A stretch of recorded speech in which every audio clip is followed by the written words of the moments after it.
Hey everybody, welcome back to Babson Spotlight. We have a wonderful guest here for you today, Jonathan, who runs the very successful Got Soul. That's right. Happy to be here. Hello to all the marketing IT students out there. Yeah, everybody I was check in out our your website. shoes, so I'm excited to be a part of this. Speaking of in your shoes, that's actually what the whole business is about.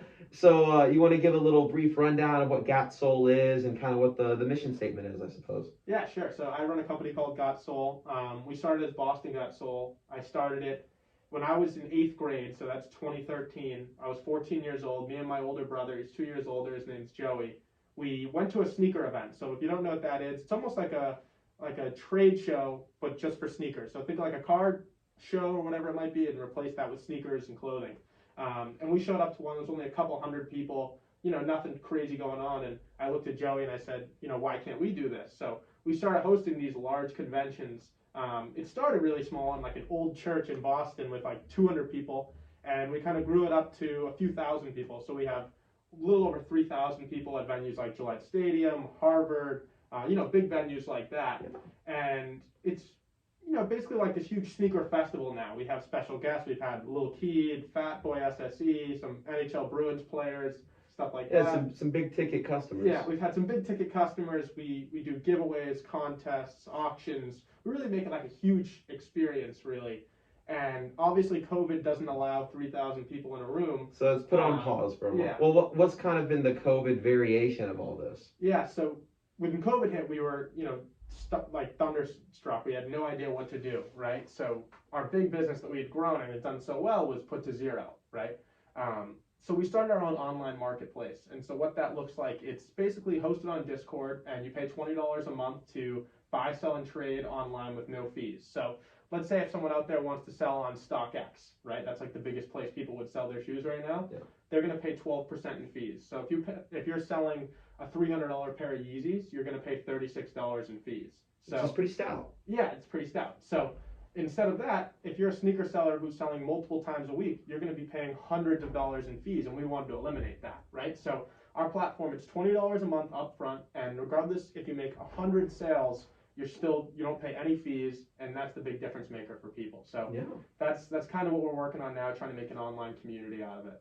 Well, that's an amazing way that you kind of spun the pandemic into something positive for your business, and this is something you can continue even past when we get back to normal and you start doing conventions. Yeah, I'm excited about it. We have a couple thousand people on there now, which is good, but I really want to level it up to 10,000, 20,000 people. But this alongside the events will be exciting. Man, I'll tell you, I'm just doing the numbers in my head. $20 a month, 20,000 people. That's not a bad life. That's what we're working towards. That's It's not a a bad dream, life. right? Power to you, my man. So, Thank you. you talked about you started this kind of venture with your brother. What was kind of the idea for it, the spark that kind of said, hey, let's get 300 people together in this old church Right. and have a sneaker convention? Yeah, so it's funny enough, my first business when I was in 7th grade, long story short, the reason why I even got into business in the first place is when I was in 7th grade, I actually lost my house in a big house fire. So I lost everything from clothing, baby pictures, everything in between.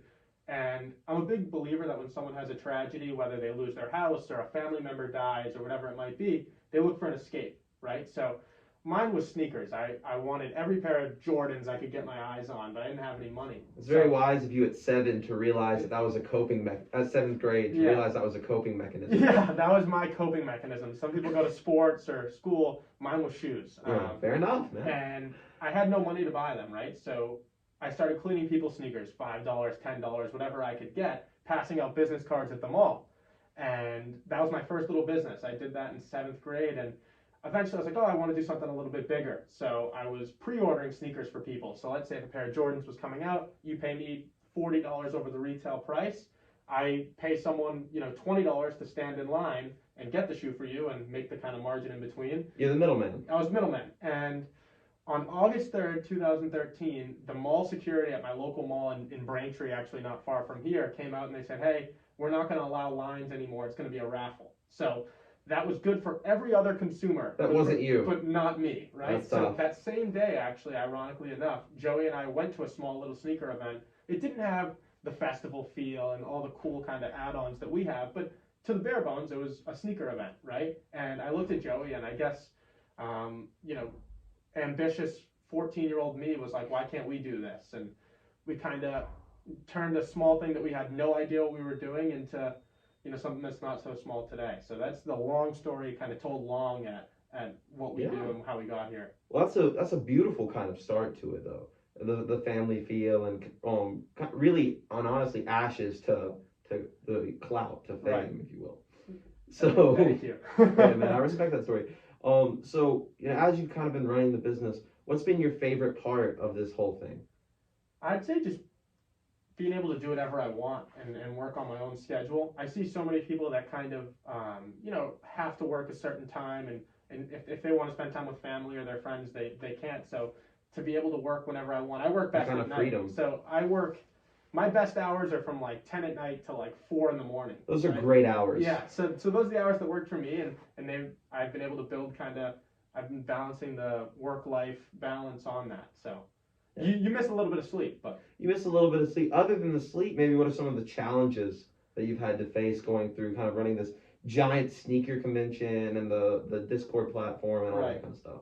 Challenges, I would say it's tough when all of the, not just liability, but more just all of the pressures are on you. If something goes wrong, if someone isn't happy, if there's a problem, an altercation, everyone looks at you. The buck stops somewhere. Right. So at the events, a big thing is if something goes wrong, everyone wants to talk to Jonathan. It doesn't matter how much staff I have that are telling them, hey, here's the solution, we're going to do this. No, I want to talk to Jonathan. So having to be a problem solver has been tough over the years, but I'm figuring it out. Yeah, I hear it's majority just putting out fires. Right. Yeah, so right. I mean, good for you, man. I'm sure it's a fun experience to be that final guy in the line. Sometimes, yeah, I'm sure it has its drawbacks too.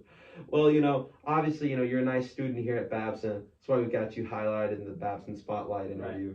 Right. What has it kind of meant to you to run a business while you're at Babson? Has this network and kind of connections here helped you? Has it kind of distracted from it? What's been the environment here in terms of growing your business?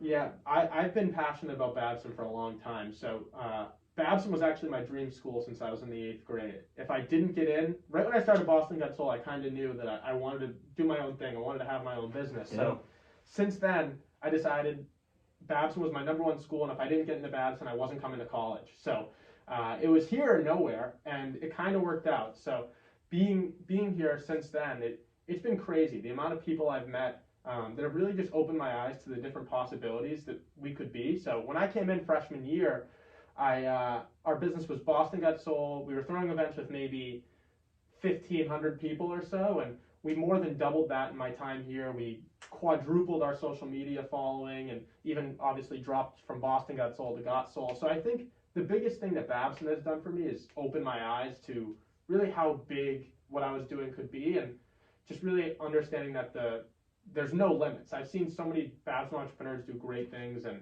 to understand that there's no limits has helped quite a bit. So now that your eyes are open to kind of like there's no limits, what are the plans?